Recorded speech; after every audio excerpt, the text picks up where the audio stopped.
Good evening, folks. Are we on live? Yeah. Good evening, folks out there in cricket land. We're coming to you tonight. We're doing a special episode of Swinging from the Hip because we're proud. We're really proud here because we're the World Cricket Test Champions. And Shoruban's got a little song for us. So, we're ready, Shoruban?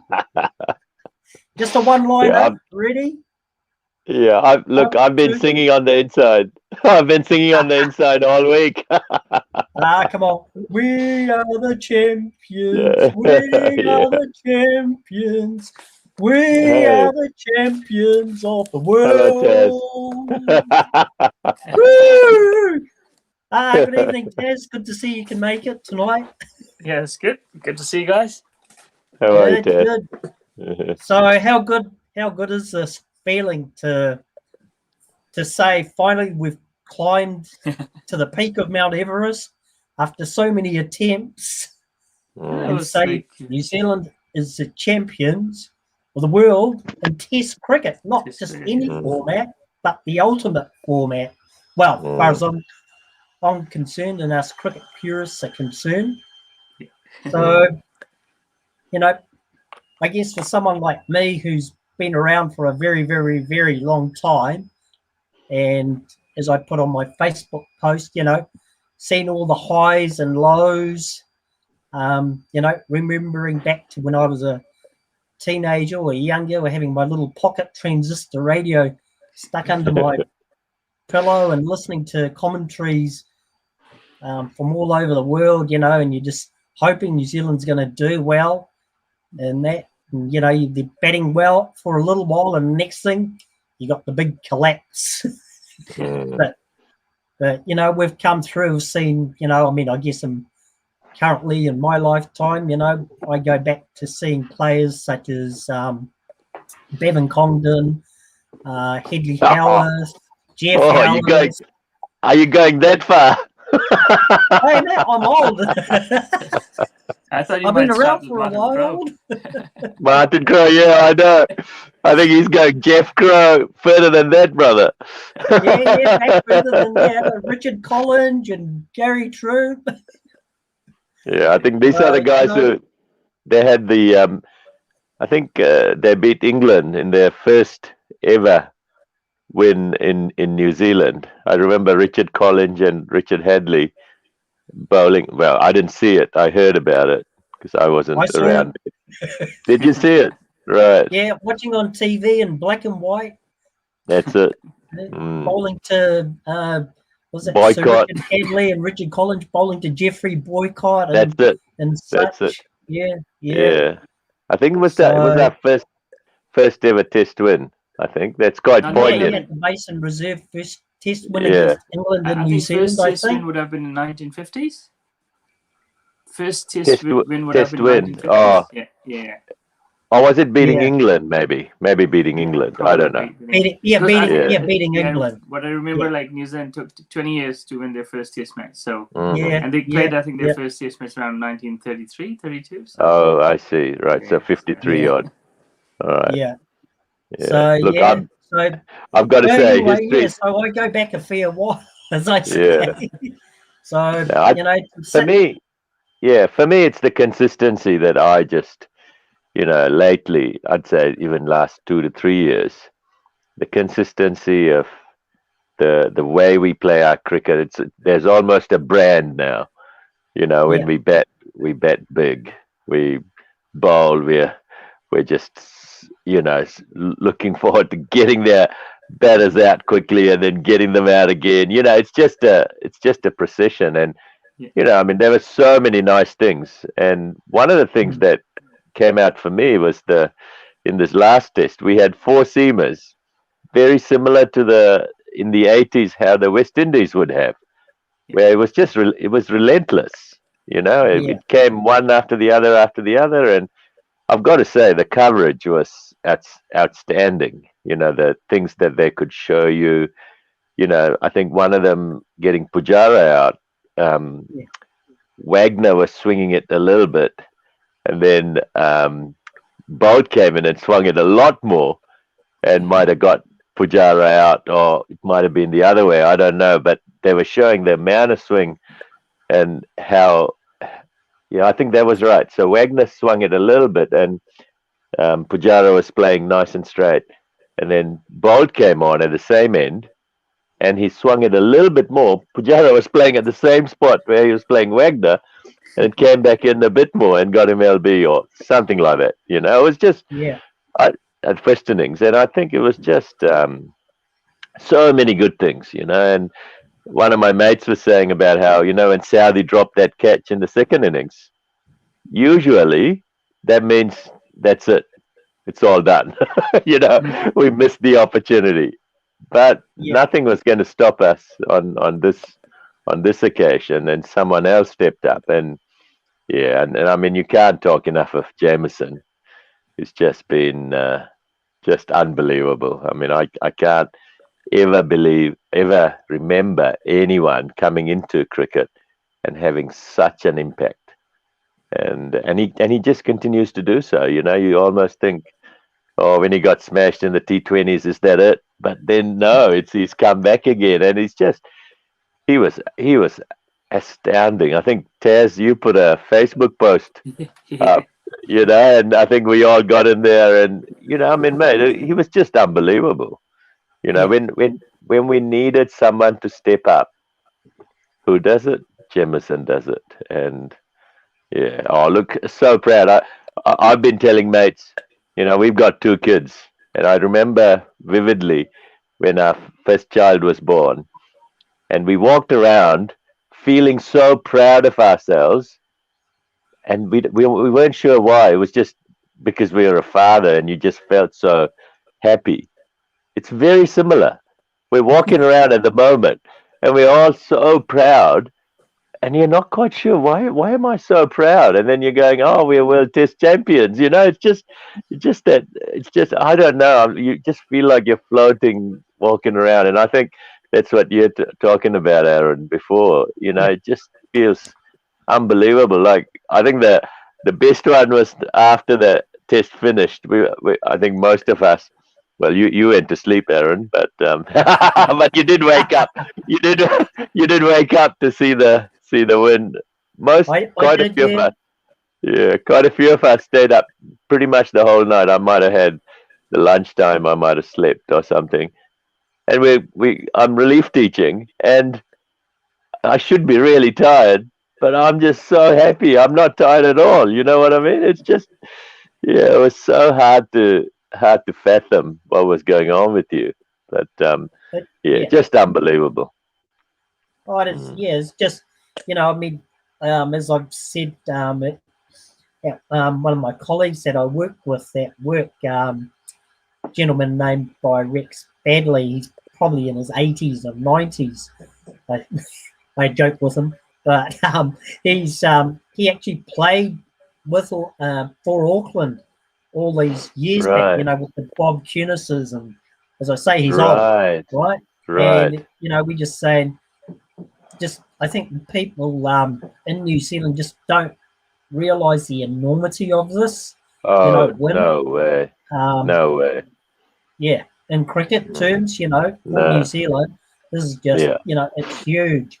You got the All Blacks, but you expect them to win. That's a totally different sport, different thing. But this was just like, you know, just out of just so big. You know, even just now, you know, I've been reading all the weekend. I turn on Sky Sport and I put it on Sky Channel, Sport Channel 2, and there's the replay. So I'm sitting there and watching it. And my wife's going, "Oh God, how many times are you going to watch this?" I go, "Every time it's on." Unbelievable. I mean, who would have thought? You know, there's been a lot of stuff about when we got out for, is it 54 or 34 or something, or the other 37 or something in South Africa. You know, and I remember that. I remember where I was when I watched that, and you know, Jeetan Patel running down to square leg and getting bowled.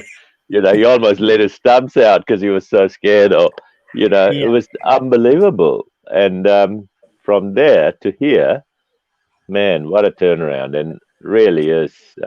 Yeah. And I think really today we should talk about why they're so good and how they've done it.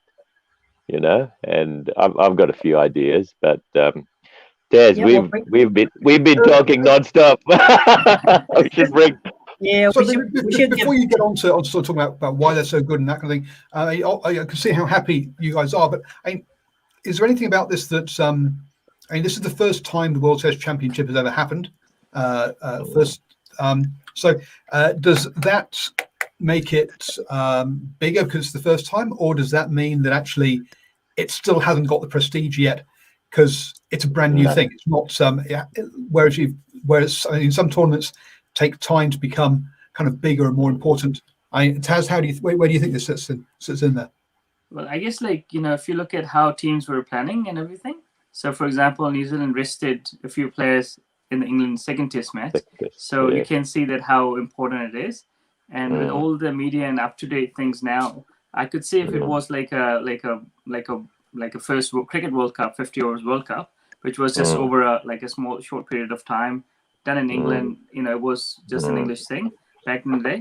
But with this one, I think a lot of teams have put time and effort to make sure that they're prepared and everything.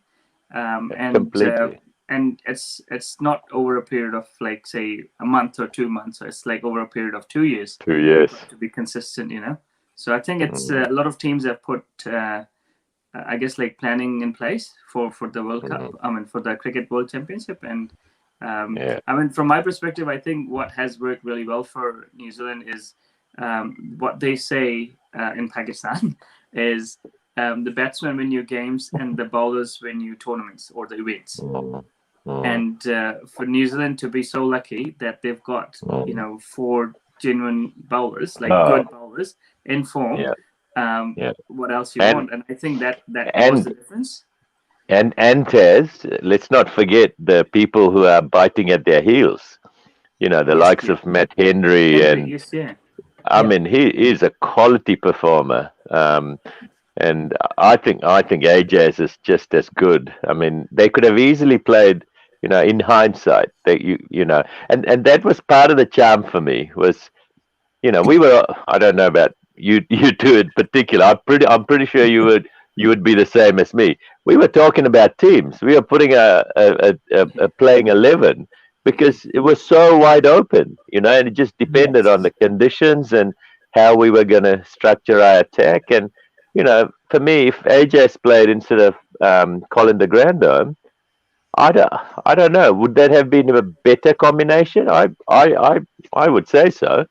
I think where India probably got it wrong was they announced their team 2 days ago. Yes. And before the game, and with the weather, I think Indian spinners together bowled 40 overs in both innings together. So India missed a trick there where they announced the team, but they didn't bother changing the team and bringing in the. Look, funny you say that, Tess, because I said it was their ego. Because they were going to say, this is our team and we are happy with our team and we're going to back our team. And they almost felt if they went back and then because after the rain they'd said no, we're going to make a change, it's almost like a slight on their character, whereas they were quite happy to go with it. But to me, it's obvious that Jadeja should not have played, and one of the seamers, Siraj, maybe should have played. Yeah, he bowled so well in Australia. Oh, how can you not play him after? And he looked good in the IPL. He bowled well in Aussie. You had to pick him, I think it's just as you said. It's probably the ego or stubbornness that they've announced a team. And look, if it was a normal Southampton wicket with no rain, you probably could get away with playing 2 spinners, but even in June, you probably don't. You play one. I was surprised that with that amount of rain, they still played 2 spinners. Yeah, and the thing is, come back to one of Taz's comments there about the and Shoruban, you've mentioned this as part of your intro piece. Here was the relentlessness of the bowlers and having those 4 bowlers. Now, Taz said there that we're lucky to have these 4 bowlers. Is it luck, or have we seen a change in New Zealand cricket over the past, say, 5-10 years to produce that depth of bowlers. Yeah, it's the injuries as well. Like, with the fast bowlers, you get like we had once we had Shane Bond, for example. He was class, but the thing was, he never had him for full series. Because with these guys, you've got 4 good bowlers that they kind of like say Tim Southee first inning probably was off color, like he wasn't himself, but there was enough room for him to come back with other guys stepping up, Big and no time. one got injured, like which was which was good. I believe we have a secret weapon that no one's talking about, and that is our bowling coach. I think he is absolutely fabulous. And I mean, we've been lucky enough to have something to do with him with the one-on-one that I do through a friend of a friend kind of thing. Mate, he is a sensation. He's an Aussie, but he's a sensational guy. And I believe you me. He's a real humanistic person, and he's getting the best out of this lot. And to me, they're fighting for spots. It's an absolutely beautiful situation where you've got 5, maybe 6 seamers who are fighting for spots to get into the team, and and so everyone has to perform. If you don't perform, you might not play the next test or whatever else. And look, and one thing, sorry, I'm almost can't contain my excitement, but part of the thing is, there's only going to be one inaugural champion, and that's us. There won't be any more. There's only one inaugural, and I've got to completely agree with Taz. Lots of the countries have put so much into this. They haven't taken this lightly, and lots of preparation. And I think even the preparation, New Zealand did well. Have those 2 tests in England before they had that 3rd one, whereas India came in a little bit cold. They might have played against each other, but to me that is nowhere near as good as playing a test match, even if it was a second string English team, because it's everything is the same, isn't it? And so, look, I think the preparation wise, planning wise, selection wise, New Zealand beat India, and even with the ego, because to me we were, and I mean, we do that very well. We like to be the underdogs, or we like to sort of come in from the bottom and then just go hard, and and also they played with a point to prove because of whatever happened before, and they really wanted this, and nothing was going to stop them. And I was just so thrilled with how we went about it, and for Taylor to be there at the end with Williamson, it was almost like a fairy tale to finish off, Yeah. If we wanted a perfect ending, that was it, wasn't it? We wanted Taylor and Williamson to bring it through. But we look at it, the test match, even though we had 6 days of a 6-day test match, it was 3.5 days of play, really, wasn't it? Really? Yeah, I think 310 overs altogether, so that's pretty much 3.5 days. Yeah. That's it. And but we won by 8 wickets, which is, basically, that's a hiding given out to the other team, as far as I can, when you win by 8 wickets, that's a massive win, isn't it? Yeah, look, two things I'll say there is, one is the fact that it's a 6-day test match. I was so happy. Like, that is a hugely positive step to have. Whoever thought of that should be, because we slag them off when they don't do the right thing. So we've got to really give them the kudos when they've actually.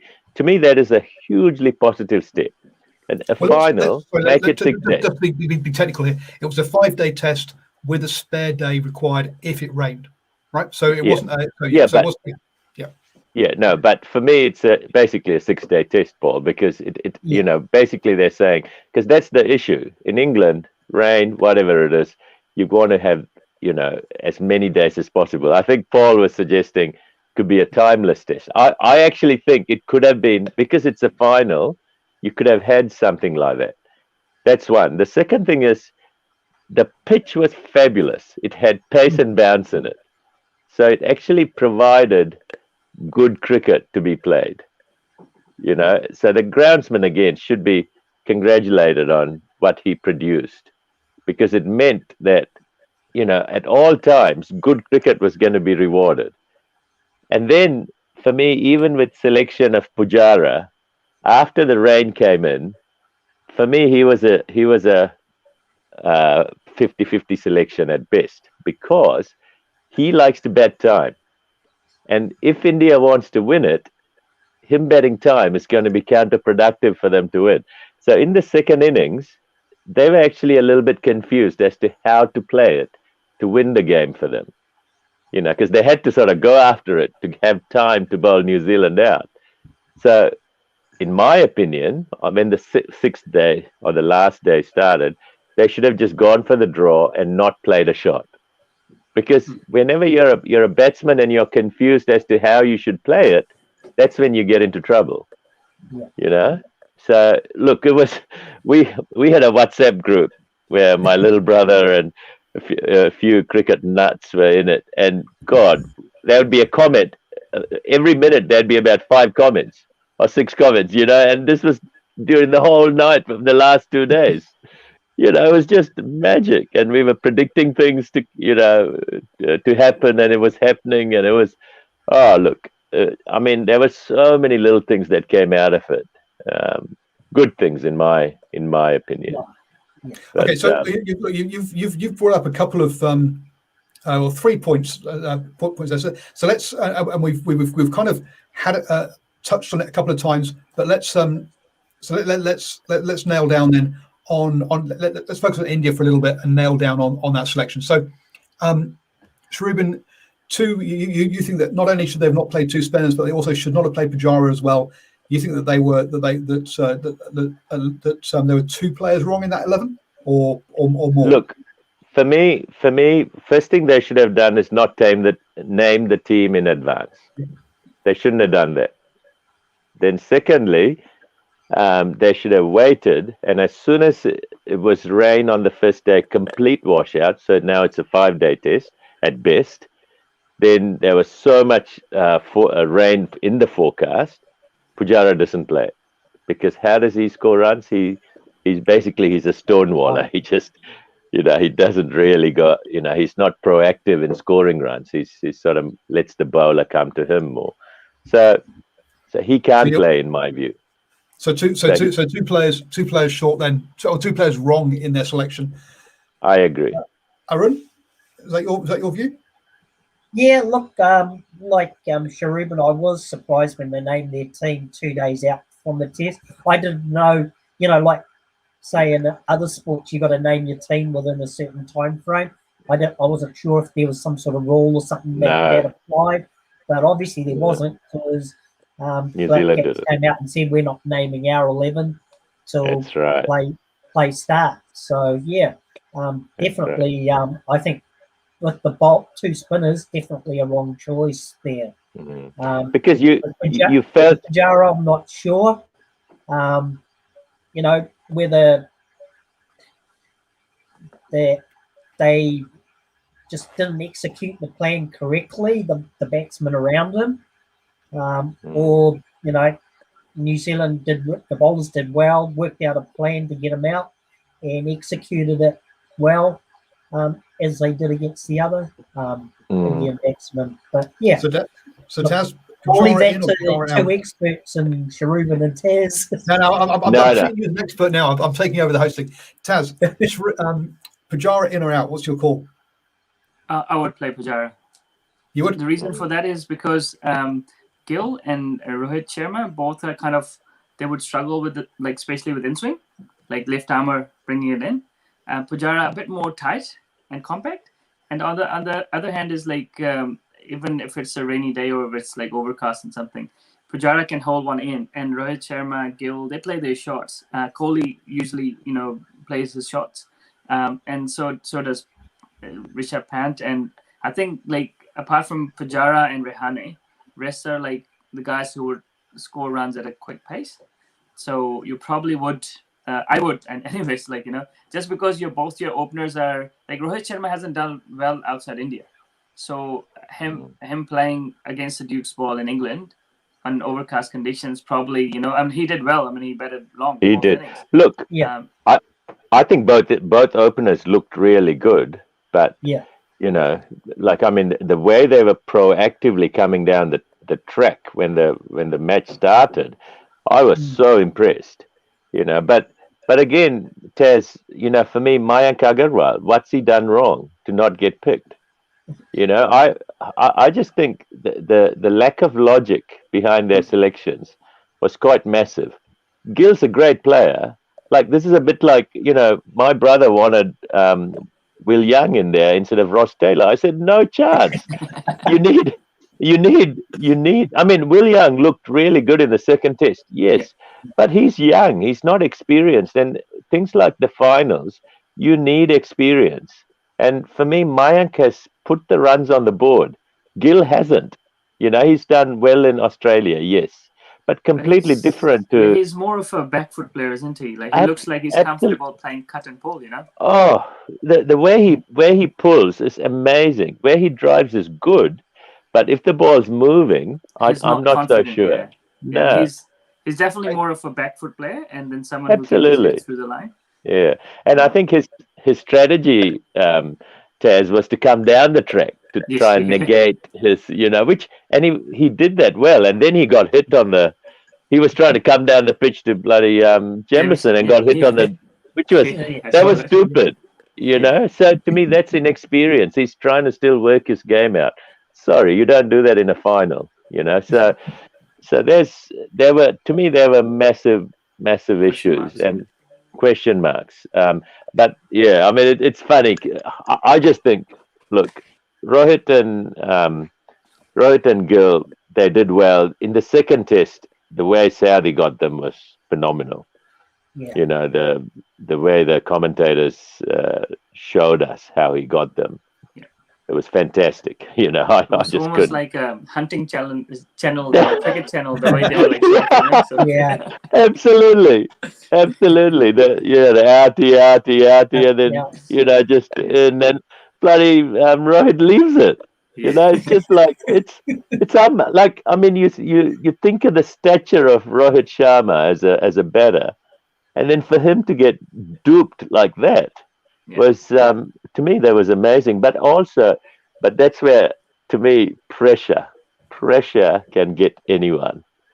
You know, and as Taz said, these guys they're absolute stroke players. They want to score runs. That's why they're there for. But there was that chance that if they didn't bat well, then New Zealand's going to win. And that pressure was, like, I always think that third innings is like, Arun, if you remember right, New Zealand, right through history, we've struggled in the third innings.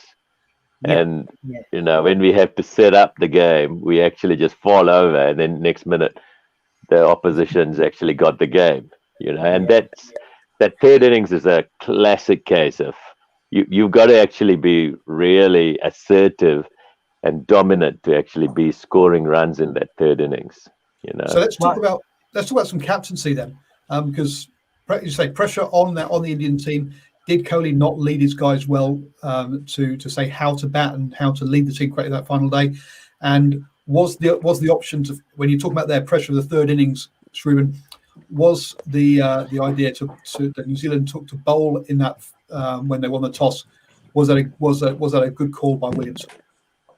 Yeah, wow. Well, funnily enough, after the first session, you wouldn't have thought so.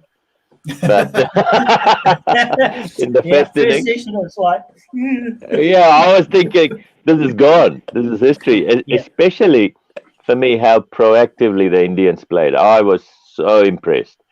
You know, after being cooped up for so long, pitches doing all sorts, and these guys are coming down the track to our best bowlers. That would have really got them a little bit unawares, you know. But I thought they were tremendous. But what happened again is we just got things right, and then I think it might have been Jamieson again. I think he might have. Now it's interesting to look at the score. I think you should look at it just to see like who the first few wickets were. I wouldn't be surprised if Jamieson got the first 3 out of 4 or something like that. So Jamison got Sharma, Wagner, and then Kohli. Oh, yeah. So Bolt got Pujara, LBW. That's the one I was talking about before. Yeah. So, yeah, it's a sort of a team effort, really. But Yeah, the follow Jamison wickets, brother? did clear enough, didn't he, in that first innings with 5 wickets? But That's right. It was just his consistency of line and length and just the pressure he was able to build, really, wasn't it? Yeah, and the bounce. I'm talking about captaincy here, Arun, and you're taking me down a totally different tangent. I'm just throwing the captaincy questions through. And Taz hasn't talked about captains yet. Taz, captaincy between the two guys, Kohli and Williamson. What do you think? How do they do? Yeah, I guess obviously as a captain, you can't do much with the batters. You can obviously give them game plans, and your batting coach would probably be telling you what to do, and what is our strategy. One thing is obviously he backs Rishabh Pant the way he bats, regardless of how he gets out. So I think from what I've as a build up, what I've seen or what I've heard is Kohli's definitely gives the confidence to the players. So which is a plus. I think again, as I said, the team selection. I don't know how much input Kohli had, or it was the management or whatever. I think they probably got it wrong there, because if you look at New Zealand, for example. Tim Southee didn't bowl well first up with a new ball in the first innings. But you had obviously Jamison, and you had other options available. Whereas if one or two Indian bowlers, Shami bowled well, but one or two Indian bowlers are off color, you don't have the depth. You didn't have the option of fourth or fifth bowler like New Zealand did. So I think with the changes, I guess they probably, again, it comes back to the options he had. Selection. So I think Kane Williamson probably had better options in terms of bowling. I was saying that I was in the Colony ground room should take wickets on a track like that, but he bowled too short. But then he was history. They just got other bowlers to come and bowl. So I think, as you said, the captaincy. So Williamson definitely did a better job, but he had, sort of better bowling options on for that pitch and for those conditions, I would say. Yeah. Look, I just think that this is. We talked about this on one of our shows years ago, months ago, and that was. Seems like years ago. Yeah, it does actually, with all this bloody COVID. But to me, the length you bowl, and I think there was a lovely clip where, what's his name's talking about Rahane. Rahane's talking about the length you should be bowling, and we didn't get it right in the first session because I don't think we pitched it up enough and bowled it straight enough, but we got it right in the second session. So it took us one session to get it right. The Indians didn't get it right the whole of the day, and they got it right on the next day. Like Shami, he was beating the Bumrah. Bumrah, do you know that one of the incredible stats in this is Bumrah was wicketless in this test. He didn't get one wicket in the whole 2 innings. Yep. And that is unbelievable. And the reason is he looked fantastic because he beat the bat, because he bowled that slightly back of a length, which was going everywhere. He did have a couple of chances dropped, mind you, but Shami got his length right in the first innings after starting poorly, and that's where his seam presentation is second to none in my opinion. Just awesome. And he got, did he get a 5 or 4? Yeah. And so Johnny got 4, and when you look at those 4 as well, you're talking absolutely Taylor, Watling, de Gromholm, Carl Jamieson. So obviously middle lower order, but you're not talking rabbits. No. Look, Shami. New Zealand's batting first innings. Top 3 batsmen face 70 overs in between them. So that kind of ties you down. And I think that's right. If had it not been Tim Southee's 30 runs, that kind of shifted the momentum back to New Zealand way. Crucial, mate. Crucial. That was those 30 runs kind of made that. Obviously, New Zealand got the lead. And once they got the lead, India, it's a psychological thing, even if you get 10 runs lead, Absolutely. And I think those 30 runs and momentum shift when Tim Southee, the way he batted, possibly because New Zealand middle order struggled as well, in the first inning. It's only the top 3 who pretty much batted 70 overs. But I think Tim Southey towards the end sort of, shifted the momentum, and that kind of helped. Well, for a little while, Williamson was just stonewalling it at one end, didn't he? In that, I couldn't believe it. We were watching it going, is this the fluent Williamson that we were always watched? Because he just basically just didn't want to get out, and he just kept leaving and playing straight. But what he was doing, exactly what Taz said, and Pujara could have done this job. I agree with you. Yes. But as soon as we faced how many overs here? We faced 99 overs, 100 overs. We faced 100 overs. For India to win that test from there, you couldn't have Pujara in there. That was my sort of, strategy. Whereas if it was a 6-day test, let's say, or 5 days plus rain, whatever, and you play the 6th day, then Pujara would have come into it, because that time would have been good. But we had 5 seamers with Colin, the Grandhome, and they had 3 seamers. If they had 4 seamers and we had 5 seamers, that could have been more of a balance. And that's what we were saying before about the selections. Because if you had someone like a Siraj or Bhuvaneshwar, I don't think Bhuvaneshwar was there. I don't know. He would have been ideal guy for this wicket, though. Absolutely. Look, for me, when I didn't see his name, Taz, I was actually happy for New Zealand's sake, because I thought if he pitched it up and moved it, because he moves it both ways, and just a beautiful bowler. And who knows? Maybe he was injured. Maybe he wasn't in form. I think he's in the one-day squad for Sri Lanka. So. Oh, there you go. He didn't even get picked for the.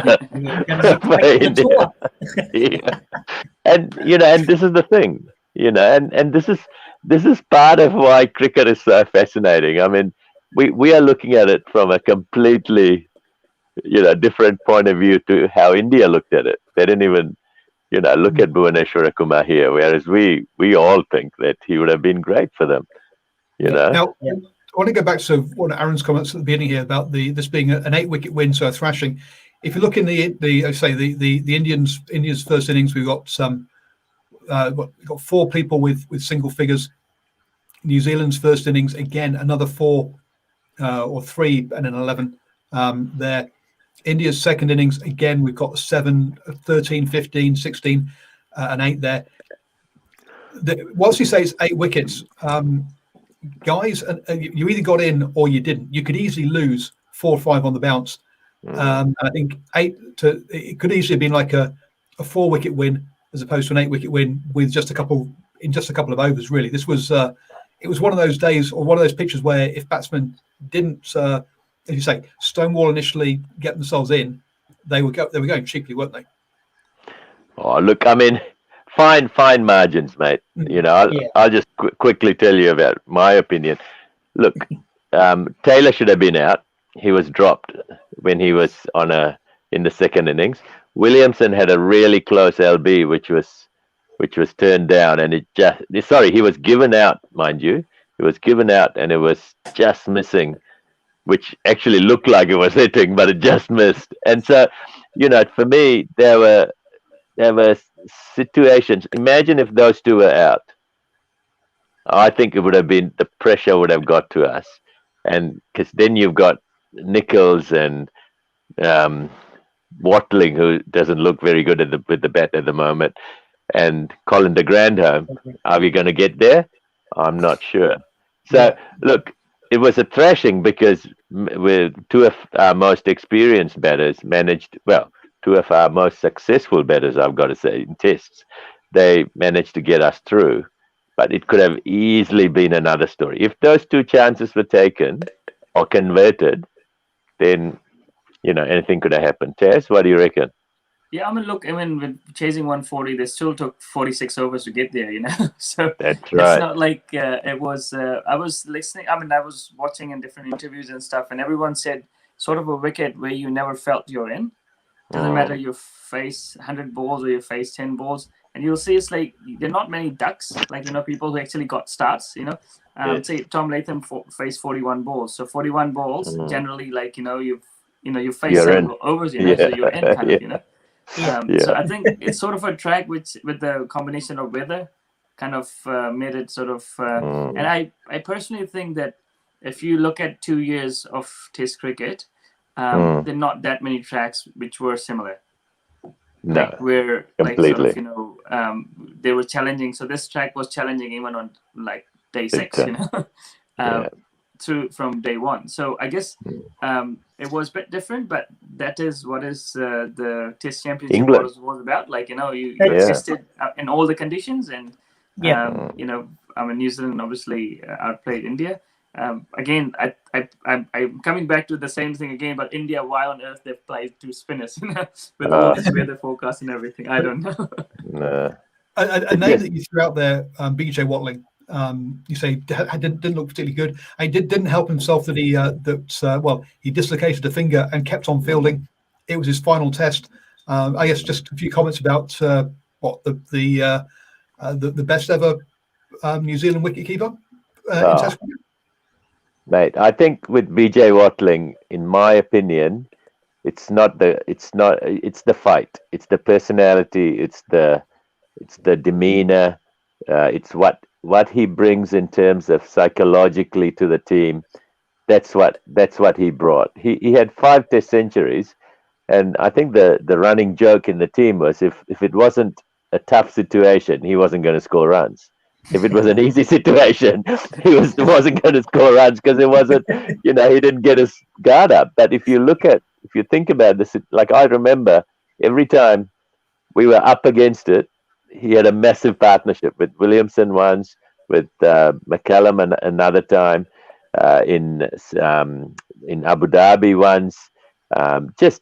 Mate, he is a real team man, and a wicket keeper that does that, and you don't see him making many mistakes because he's just a solid glove man. And to me, that's exactly what a wicket keeper needs to be. You don't want a prima donna as a wicket keeper, and who's like, but so.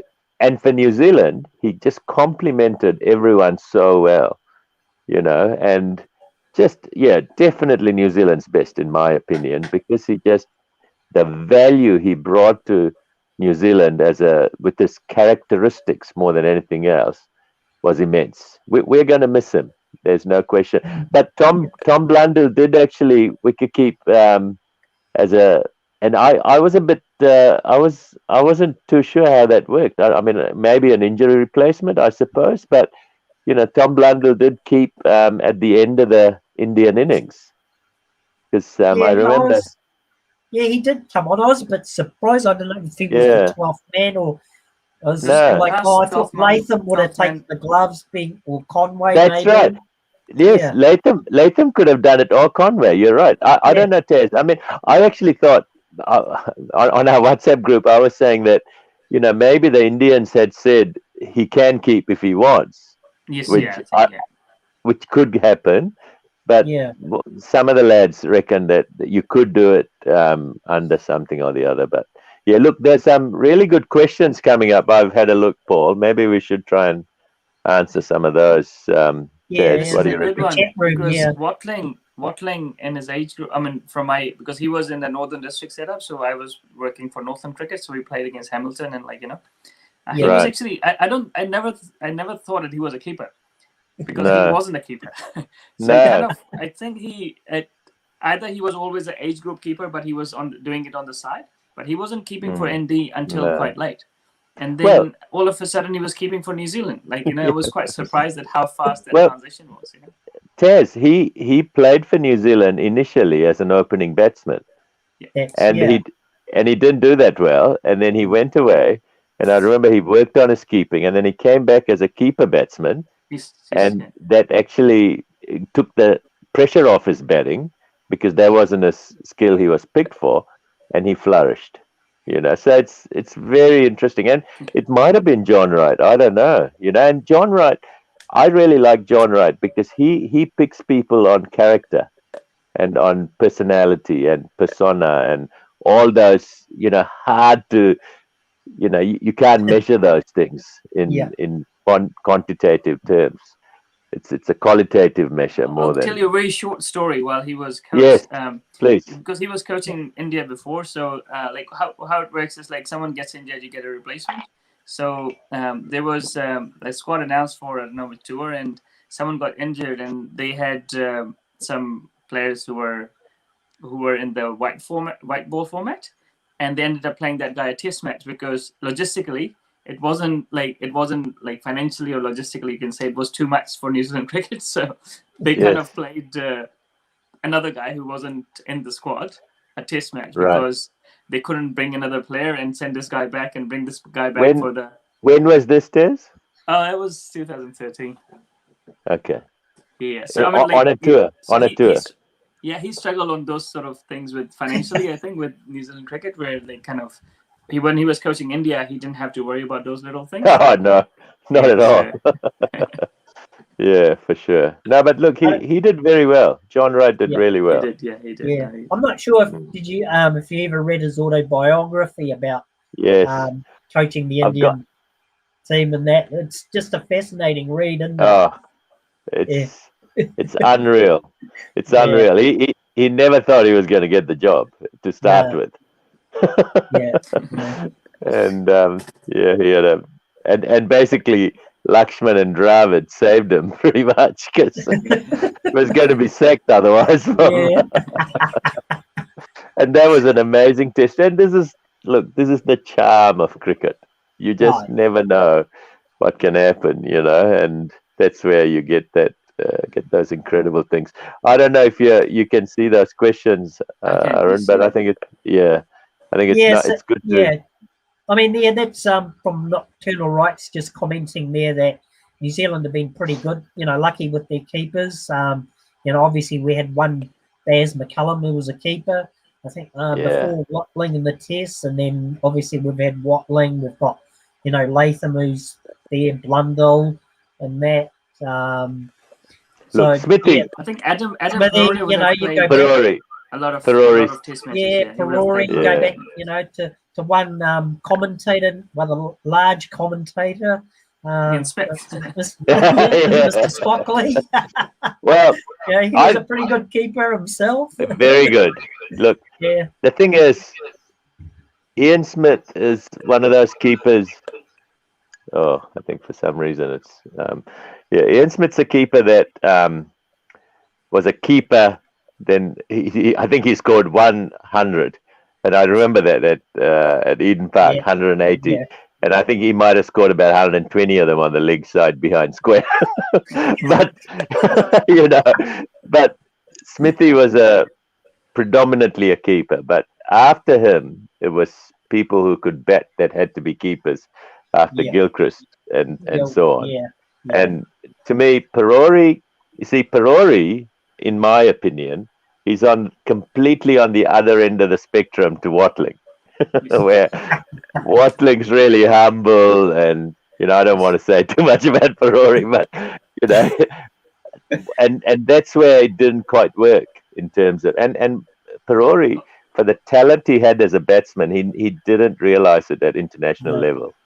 I think he still played like 150 plus one days, I think. Yeah, he's played a lot of games. A lot of one day cricket. Tess, he played as a batsman quite a bit. Okay. And they kept someone else as a keeper in that time, I remember. And but to me, McCallum is right up there, but he gave up keeping because of his back issues. Yeah. And actually his batting flourished ever since he gave up keeping. Yeah. So, to me, he's not, in my view, he's not really a keeper batsman. He's a batsman, and he kept. You know what I mean? And he was phenomenal. I mean, McCallum in his last 2 or 3 years was just outstanding in what he brought to the game. But for a number of years, he didn't realize his potential. In another era, he might not have played much cricket. In this era, let's say, he might not have played that much cricket. So look, it's just fascinating how things have worked out. Yeah, he was batting 9 in that. Smithy was batting 9 in that game. Yeah.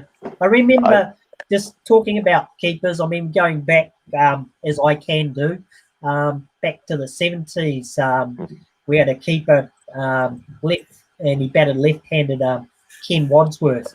It was a mighty, again, he would have been a mighty keeper batsman. Unfortunately, his career got cut short through cancer and that, but he was another class. His left-handers they look so classy, don't they?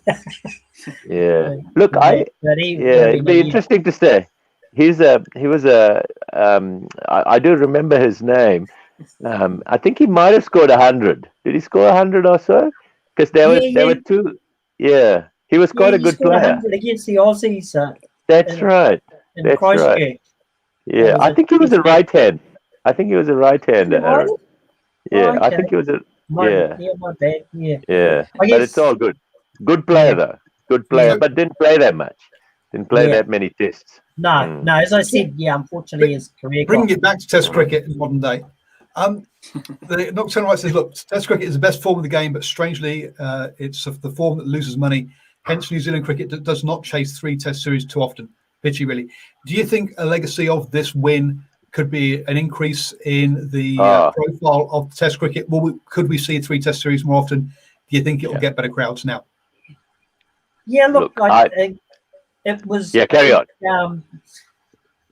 New Zealand wasn't regarded as a very major Test playing nation. Hence, we've only had the 2-match series in that.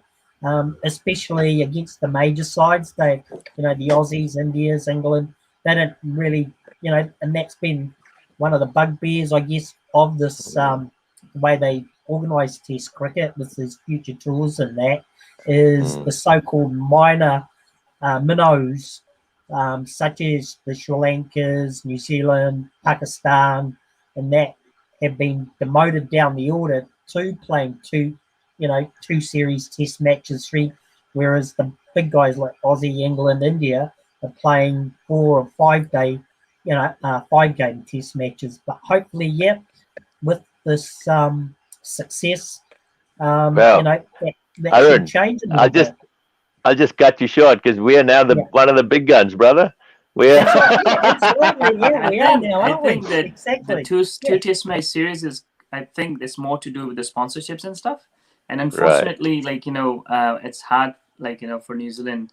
I don't think it's to do with the spectators on the ground. I see. Because if you get good, if you can sell it to the sponsors for TV rights and all that stuff, you're in it. So in last 10, 12 years, that has been the case where television rights have gone a high-profile series, say India playing Australia. Even if they played 6 Test matches, there's more airtime for the sponsors. So it's kind of I think it's unfortunately those things are dictating how many tests the teams play.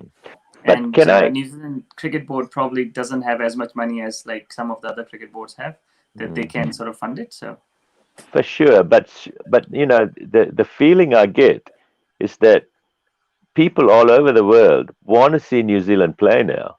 I mean, we're in a very, very good situation, I feel, as New Zealand cricket, because we're playing a very, I wouldn't say attractive form, but definitely the way we go about playing Test cricket is extremely good to watch. So look, I don't know, even in England, they really, English, I think I think England and India and maybe Australia, they appreciate Test cricket, that much more. I mean, in England, it doesn't matter whoever plays, they'll in a normal situation, not COVID, you'll pack the stadium out, just about any Test match. So, to me, I think we might get 5 Test series in England in the future. Who knows? Because I mean, we just smashed them 1-0, but it could have been 2-0 easily. So what's this question? 5 to 6 I think is a bit ambitious, but Dr. Rice, the cynical side of me thinks that the big three might regard the Test Championship as irrelevant because they did not win it. No. Yeah, I think you are being cynical, mate, because that's rubbish. Pretty cynical. Yeah, I think they're jealous that they didn't win it. That's it. Well, I think we should. He was asking for a 3-match series, like, for the final. Yeah. I mean, some of the stuff the Indians and the Aussies say, you've really got to take it with a pinch of salt. I mean, we've got to give Tim Payne some airtime and say what an absolute plonker he is, because he stuffed up, said telling Ashwin that come to Brisbane, we'll smash you, and then got beaten. So sorry, and he didn't learn from it. Yeah, didn't learn from it, and said India comfortably, and then they got beaten. And give credit to him, he did come on a New Zealand radio station and apologized and ate humble pie, which was great. But, mate, you're a plonker. Stop talking about cricket. We don't care what you think. Seriously.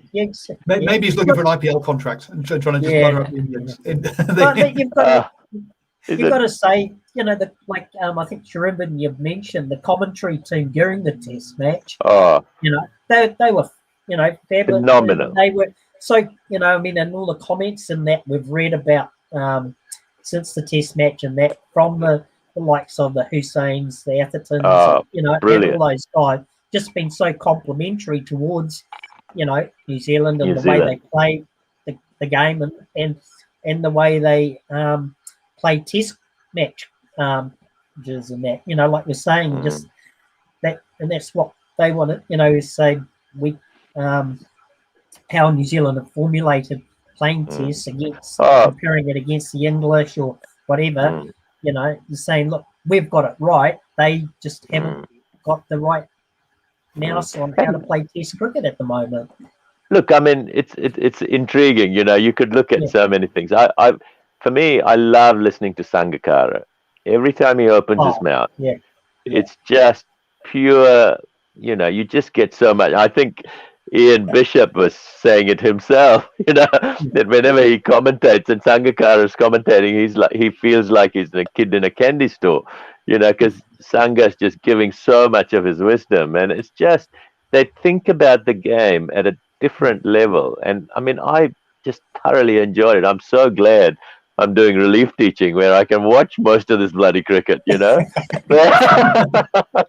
and have about 5 coffees the next day to stay awake. But, it's fabulous stuff. And, even someone like Isa Guha, I thought she was fabulous. Like, she lets people talk and very complimentary about the way New Zealand played the game and, and just analyzing the game for us punters watching. It was great to see. The analysis on that is brilliant, isn't it? Really enjoyed it, Yeah.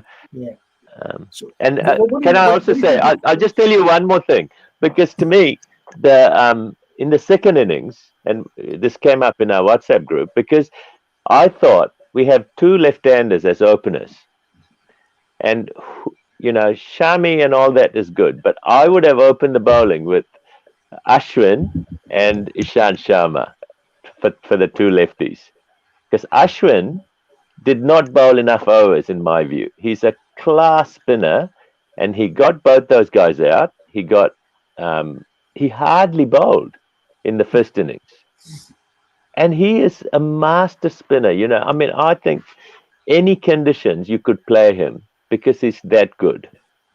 I don't know what you think, Tess, but I just think they missed a trick. Because you needed to do something different in that second innings because it was 140, and the ball stays new. It stays hard, so you can still have a crack at it with the others, and you basically elongate their effectiveness because someone else is bowling. I don't know if you agree, but I really thought there was an opportunity for them to surprise the New Zealanders with Ashwin. And imagine if he had got a couple of wickets really early, that would have put the mockers on them, and then Taylor and Williamson would have had to face him with his tail up. And the fact that Ashwin is getting support from Kohli would have meant that he's feeling 120%, and for me, the positives were far more than the negatives for him doing something like that. But that's me, I mean, I love a spinner early on. But yeah, I don't know what you think, Tess. What do you reckon? Yeah, I think like it's quite common if you look at a test match, if first innings how it goes, the second team tries to follow that. But the thing is like just giving an example, I don't know which test match it was, but Indian spinners were taking wickets and England bowled theirs. I think England bowled their spinner, the off spinner, but he was bowling pies. Dumbest. Yeah. So the thing is like with the Conway, for example, I think he would like people will attack him with spinners early on. Absolutely. He's got brilliant, like he's awesome against fast bowlers, but like he possibly hasn't faced a lot of good spinners yet. Because like I agree. Sort of, and if you look at his footwork and how he goes about it, he's awesome against fast bowlers. So I think like after watching him against England, you probably want to bring a spinner early. Absolutely. Especially against him, so that you can sort of put him under pressure, because he wouldn't have in the last 3-4 years, he wouldn't have faced a lot of quality off spinners. So big time. And I think that's where probably teams will attack him now, in my opinion, anyways, in test matches. Yeah, big time, and Latham as well, because the thing is, with a new ball, an off spinner like Ashwin, who bowls, he can bowl quite quickly. And he's got so much variation. He can drift it in. He can turn it a little bit. He can bowl the carom ball. He gets the bounce as well. He gets bounced with his height. Look, I think they missed a trick. And again, to me, it was the ego of they're thinking, we have got here by this. Let's keep going at it. But they needed to keep adapting in my view. If you're playing two spinners, Ashwin had to bowl with a semi-new ball, not absolutely, absolutely. So have the second spinner, but yeah. And look, Jadeja, to me, look, he's come a long way, and he looks really good as a Test cricketer at the moment. He plays I thought he played beautifully when he was batting, but he's still a little bit loose for Test cricket, the way he plays, and his bowling, it's not that great. I mean, he needs. Outside India, he's awesome. In India, when there is a bit of turn for him, he's fantastic because he bowls it quickly he operates and he'll turn it 90 to 100 Ks, yeah, which is a quick pace for outside India. Big time. He doesn't have enough revs on the ball to do the same outside India, whereas Ashwin kind of is a different bowler, Big time. Ashwin can go anywhere from 80 to 100.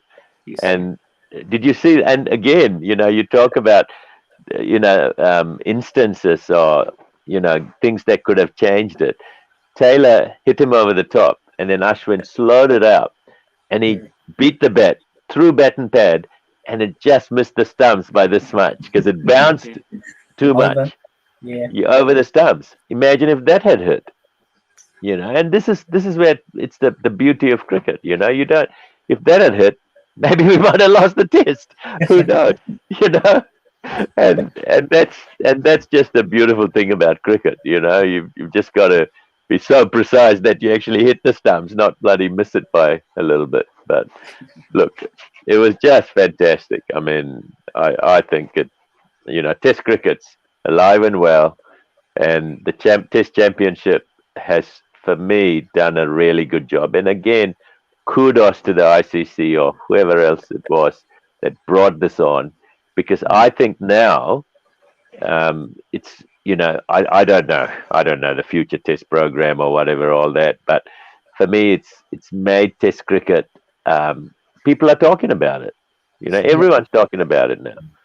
And for New Zealand to win it through hook or crook, I think, and we were a bit lucky.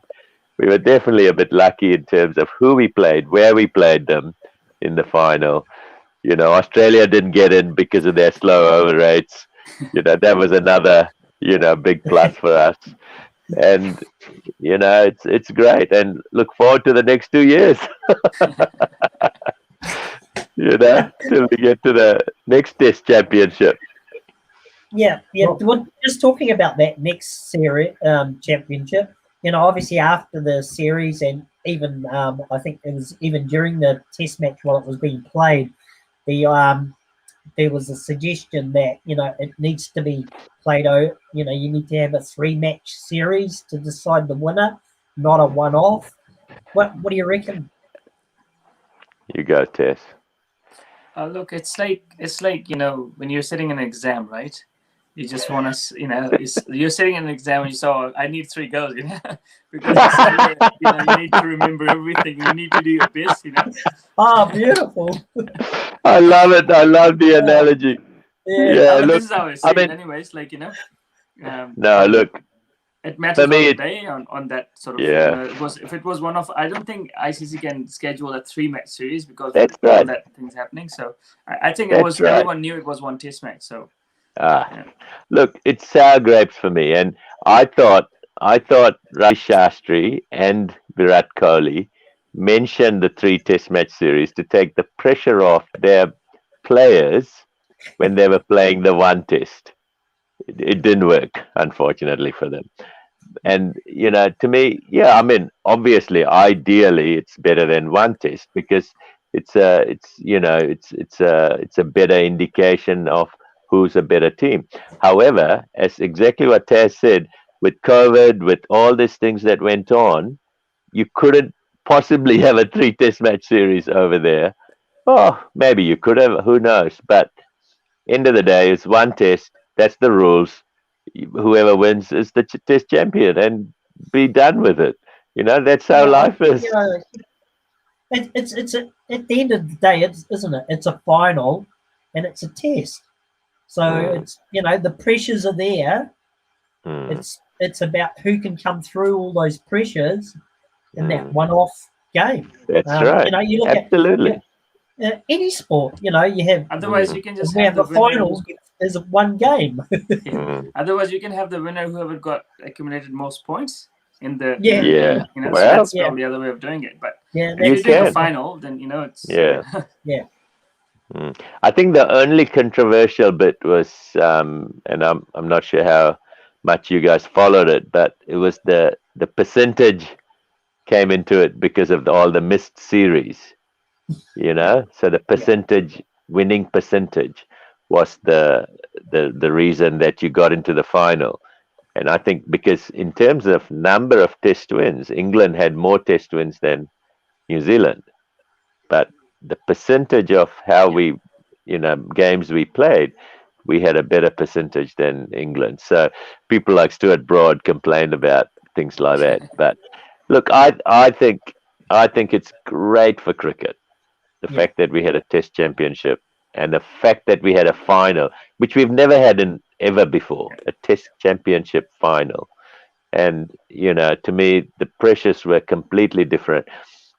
I've got to say, I'm glad there was a winner because the thing with tests is that it can be a draw. And the fact that, and again, I think ICC nailed it by saying that if it's a draw, then you share it. I think there was a really good way of doing it because tests do have that element in it. And I think, and I again would say, India should have said, we can't win this anymore, so we should draw it. They should have shut it down. They should have done. They should have shut it down. They shouldn't have played a shot, and then it's up to New Zealand to try and win it from there. And I think we would have run out of time. So, look, it was I mean, it was lucky it wasn't a draw, and they came up with a funny rule where the country with COVID cases won or something like that. No chance. No chance. English would have had to win because they would have had to have a boundary count back or something. It's in England, so we've got to win. Thank you, everybody. Thank you guys for joining us. We've gone for over an hour. So I'm going to wrap you up because, like I said, you guys could talk until sunlight, just like you were watching cricket until sunlight. Obviously, fantastic event. As you guys have said, a wonderful victory for New Zealand. Great to see Test cricket back on the front of people's minds and in people's tongues. hopefully we'll see more Test cricket. Hopefully we'll see longer Test series because it is a wonderful form of the game.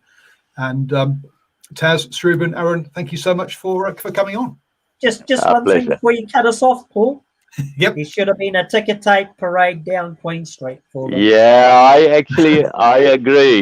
Yeah. Well, the thing is, the unfortunate thing, Arun, is that we're living in some crazy times, brother, and that's the only thing. So hopefully once that, goes past, I think maybe they might have one. But yeah, I agree with you because this is momentous. I would have actually liked a public holiday as well, if just quietly. Oh, that would have been Especially on the next day and getting paid for it. But anyway, but that's life. But look, guys, winter well. But for me, I'm really thrilled about what happened, and I reckon the tests are going to probably have more money in it because hopefully more sponsors come on, having seen the interest in this last test, for instance. So here's hoping. Not just its last test, but also, I mean, let's be honest, the test series leading up to this have all been very heavily watched as well. So it's certainly raised the profile and culminated in a fantastic final day that I don't think it had the same attention of the public. I don't think the public any event perhaps since a Rugby World Cup, not even the last one, maybe 2 or 3 ago, probably 2011 was probably the last time when we actually had the same level of interest from the country in any one event as this. So that's fantastically done. Oh no, the New Zealanders love a winner.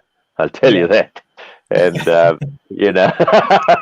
because there hasn't been that many, so good on them. But yeah, look, thanks for having a yarn. That was awesome. You guys do well in the winter. Stay warm because it's getting cold again, I hear. So stay warm and so stay warm, and we'll see you in the summer, eh? See you in the summer. Sounds good. Take care, boys.